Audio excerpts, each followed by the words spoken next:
Hi, this is my second Transcendence review video. I said in my preview video that I would make a review for each of my characters, so here we are. As you can see, this is WS's turn. My feelings towards WS's Transcendence between making the preview video and now, they're pretty much nearly identical. Maybe I've just become really good at knowing how I would use certain tools that she ends up getting. However, there have been a few things that have changed since then, but nothing too drastic. I still think her Transcendence is really good at rounding out her toolset. So let's just get started. So passives first, skills second. So first up is Awaken Wall here. Awaken Wall is kind of silly right now because of the MP recovered when you use an NS bar. I call it Random System NS or Nature Spirit because of the Korean translation, and it's a way for me to not get confused using the NF acronym for Nature's Force and mixing that up. So if I say NS, I really do mean her orb system. Anyways, the reason why this is silly, Siege.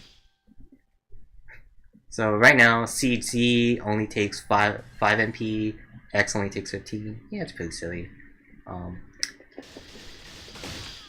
That might also be why it gets nerfed down to 5 later on, so that 30 MP gets cut in half to 15. Who knows? As for the second part, where you have a chance to proc an orb while doing any kick command, this is pretty subjective. I mean, you're supposed to be using arrows in Renewal Land now, but you know, I play WS to kick, so I'm gonna do that. The way to know if you've procced an orb from the passive or just from a regular orb proc is kind of where the orb is. If it's from the passive, you're looking for it to be at the base of this training monkey. So let's see if I can proc it here. Okay, so as you probably saw before, the first monkey got shoved behind the skill window. When the orb procs from the passive, it's on the base. And when you do a regular orb hit at the end of any of your chains, it's where the attack connects, which in this case, if you have something that hits on top of the monkey, well, it'll be on top. Overall, it's just a neat little passive. It gives her extra MP. That's more or less it. A little bit more damage too with the orb explosions. Being on full NS bars all the time is not really fun. You could be doing more of it, and this is probably just one way to go about it. So here comes the fun part, Tenacious Will. So this passive is amazing, to say the least. So let me just go through it in order here. So it allows you to use Crescent Kick and Violent Attack in the air, and I'll start off with Crescent Kick here. So before this passive, or maybe before the level 90 update for Transcendence, what would happen is when you would do Crescent Kick off of a platform edge, you would actually fall down while doing it. So you would shoot the first wave on this elevation, and then shoot the second and third waves on this elevation. But with the passive and /OD update, I'm not really quite sure which. You get you just float through the air, and that's actually important because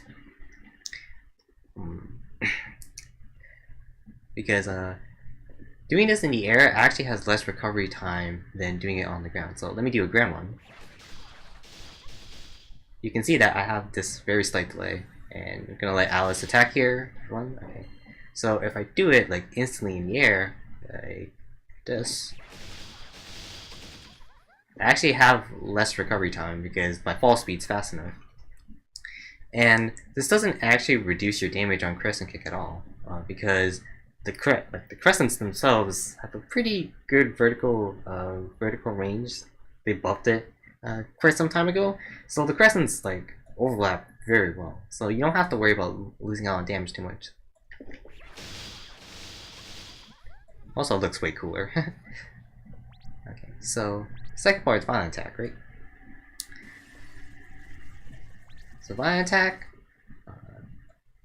being able to use that in the air allows WS to have it's kind of vertical space control like above her that she didn't really have before. And to demonstrate that, I have this fancy picture here. So let me boot up this picture.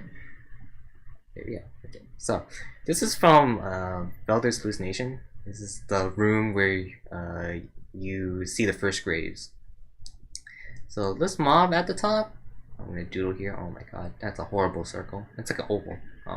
This mob at the top has been like absolutely terrible for me because it's one of those really like straight off the path mobs that you have to go out of your way to get. So I've really hated like trying to figure out how to get that down like for all this time more or less. So what happened in this picture is that I jump off the ground, of course, and then so right here, and then I do Vine Attack on the shield mob's head.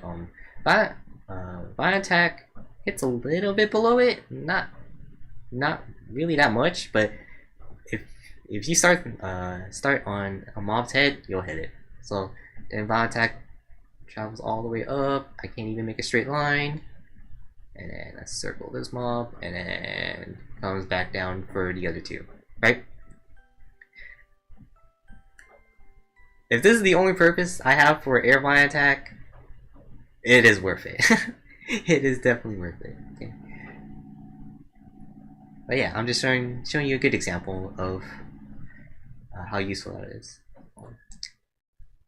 So, just like in general, like for both air Crescent Kick and air Vine Attack, like you now have tools to hit and like flying mobs at. Like that's fantastic, because now you don't have to rely on like siege or like desperately dash jump ZZZing or like high jump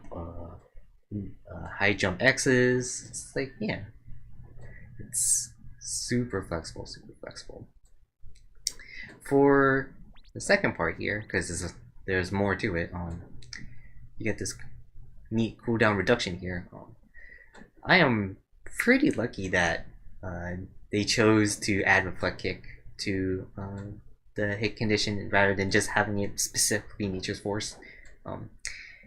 If you don't know by now, the reason why I don't use Nature's Force is because I've never really thought that WS necessarily needed the damage, like the extra damage on her special actives, or rather her kick skills in general, and I find it to be like somewhat of a crutch or something to like base your playstyle around, and I didn't necessarily like that, so that's why I'm not using it. It's just an opinionated thing. If you want to optimize WS, like I would not have any problems if you use Nature's Force.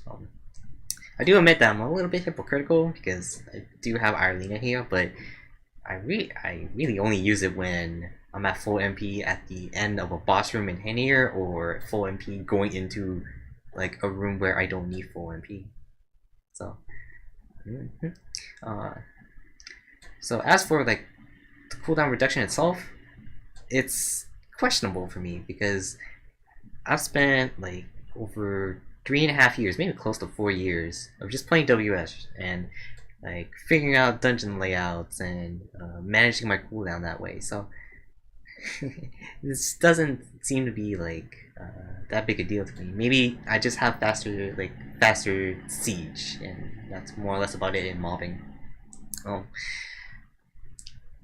One thing that's really useful though is that if the run's going a little bit faster than I expect, then I'll have like Phoenix Strike and Vine Attack off cooldown a lot faster.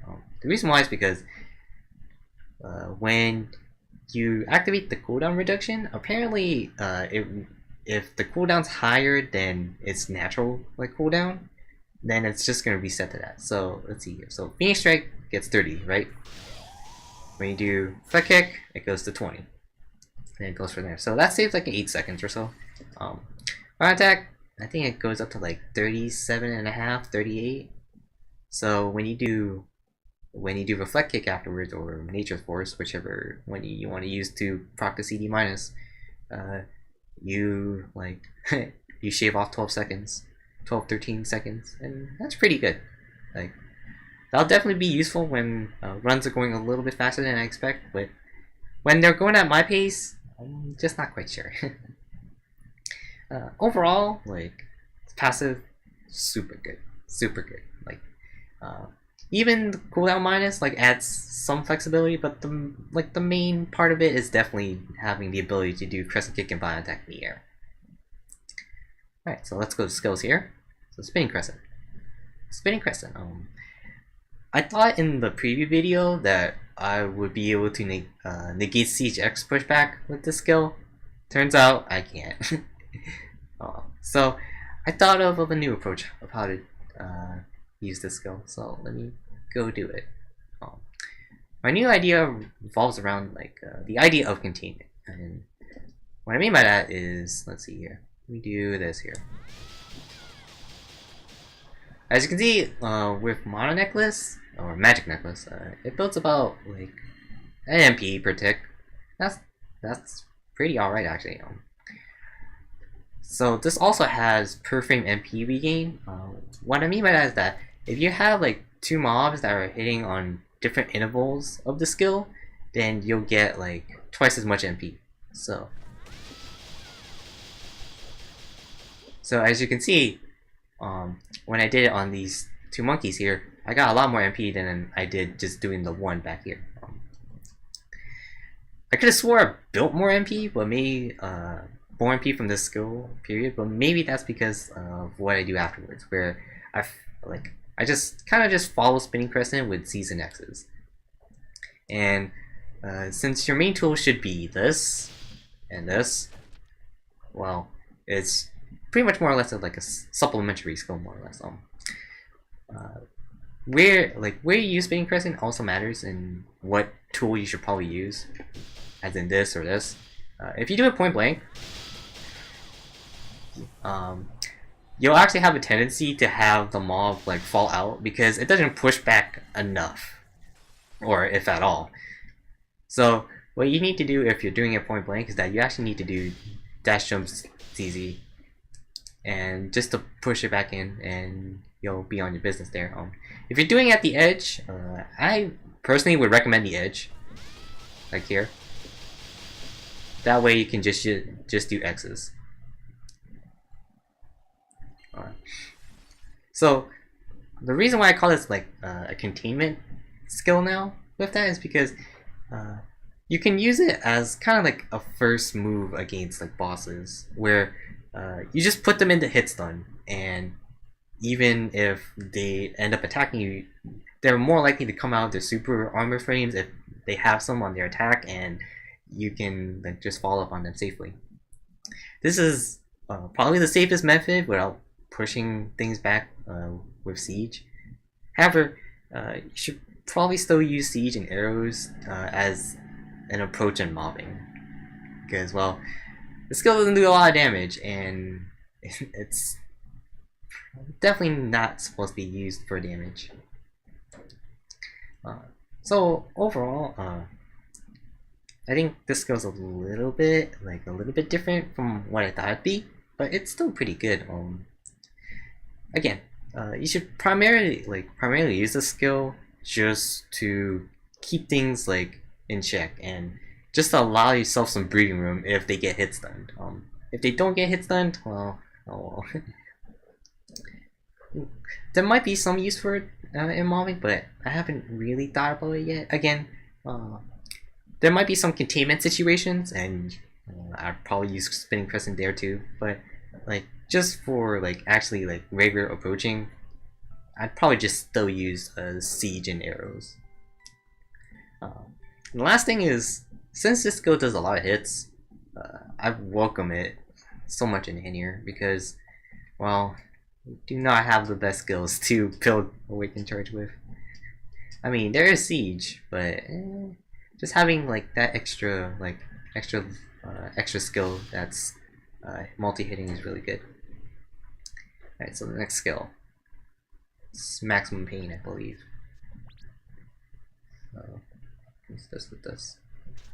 Okay, so this skill is kind of no good. I thought it would function like Assault Impact Second E. It does function exactly like that. Doesn't even have super armor. If you space it out just right, you can actually hit a platform above with it, but it's so specific that I'm not even really sure if it's worth it or not. I don't really have much to say about the skill, to be quite honest, besides that part. It's just very lackluster in general, and again, I don't know if it's even usable in PvP. Maybe it had like super armor, or like it actually shot a wind projectile, like maybe it'd be useful, but as it is right now, it's just no good. It's no good. I mean, you get a lot more mileage out of even using like Reflect Kick right now in PvE compared to this. Alright, so let me just put your kick back here. I'm just showing you what my skill layout looks like right now in Transcendence. So last skill here, Gyro Kick. So Gyro Kick is like that one skill that most OES's dreamed they would have at one day, and well, they got it. However, for me, it's a little bit awkward to use. The reason being is that I'm so familiar with finding like solutions to dungeon layouts that are, whether they be like conventional or like really unconventional, that having like this non like situational approach where like, okay, well, this looks kind of hard, okay, let me just do Gyro Kick. That sounds bizarre to me. Definitely does sound bizarre to me. As well, even if I find, like, if I have this non-situational option, it actually doesn't do as much damage as other situations where if I set it up correctly. So, like, if I were to compare, like, Crescent Kick, right? Crescent Kick actually does more damage, and not only that, it has the critical trait, which is really good right now before the nerf. Even after the nerf, it's still better. And Violent Attack as well, like those main things, and even Siege. Like, if you set up a Siege like corner position correctly, then you'll get a lot more mileage out of that. But there still are a couple things about it, so let's talk about it. So talk about the hitbox here. It's a lot like its visual, but there's still a couple funky things about it. So if you notice about Gyro Kick's visual, there's like kind of like this arrow tip at the end. That's actually the hitbox expanding at the very end. So if I space it out correctly, I actually hit the second training monkey in the back here. And the best part about it is that you can actually change the direction of this thing. So as you saw, like, I miss here, but if I press left, I don't miss. And if you do the same thing, I'm a little bit back here to hit both both monkeys there. So you'll definitely need to like use the visual as a cue just to know your spacing, and if you're a little bit off, then you just need to fix where you use it in future runs. So surprisingly, like, that's a good mob reference. I don't think I need these monkeys anymore. Nope. Okay, so as a good reference, you can actually see that here's a Shadow Defender. You still hit it. Shadow Defender has like a floating like hurt box, so it's a little bit higher than a platform. So like you can visually see that it actually does have a decent sized hitbox. Because if it was just like if it was just barely above a platform, then it would not hit a Shadow Defender. So let's see here. Okay, so you notice that there was a launch, right? So let's talk about it here. I need the correct mob for this. Where is it? Okay. Let me do this. So Gyro Kick launches in such a way that it goes forward, but not forward enough to where you can really catch off of it. So if, you know, it doesn't die. Okay, never mind. Well, you could do that, I guess. But it's like it's not reasonable to catch it off like that. In general, your mob will actually get knocked down. So let's see here. Um, the ways to reliably catch off of it would be something with like no, not invincibility frames. Delay frames. So like sharp fall, vine attack. I can show vine attack here. There you go. See from that. It's definitely more. It's definitely more resource heavy to catch off of it. So I would honestly suggest just taking the knockdown. Maybe just try to get a Z if you can, like I just did, like I did a little bit ago. And like if you can't get it, just take the knockdown, build MP. Yeah, that's it. So,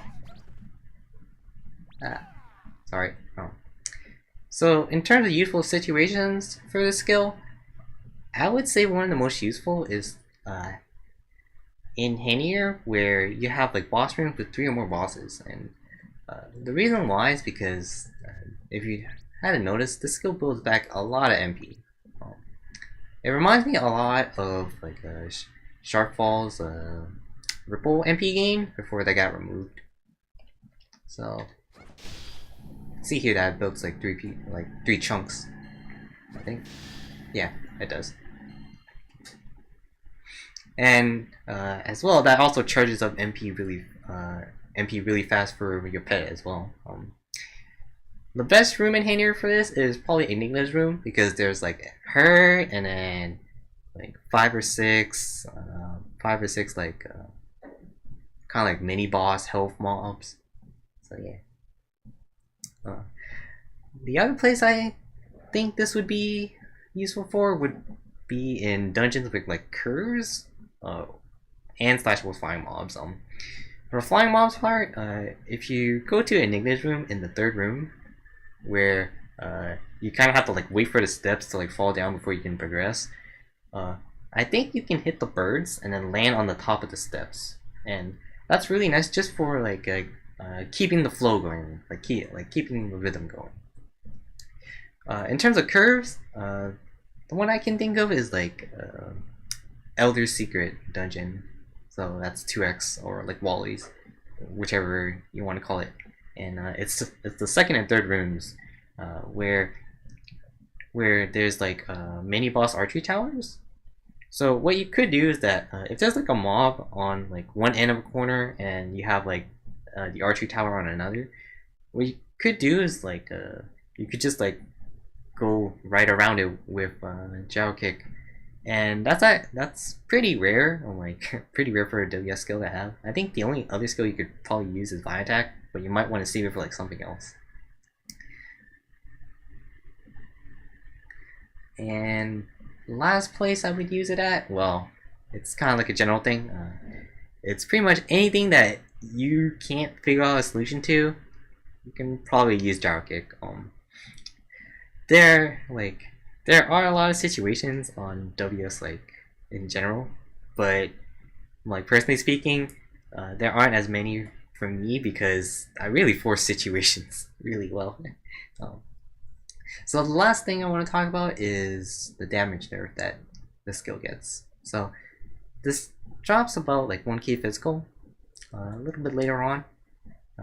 While it's weird that this skill got nerfed at first glance, I kind of understand why, looking at it in a whole game perspective, because they've also started nerfing skills that control similar amounts of space, like the similar amounts of space of that Gyro Kick does, or even greater. So I guess in a relative manner, like I get it.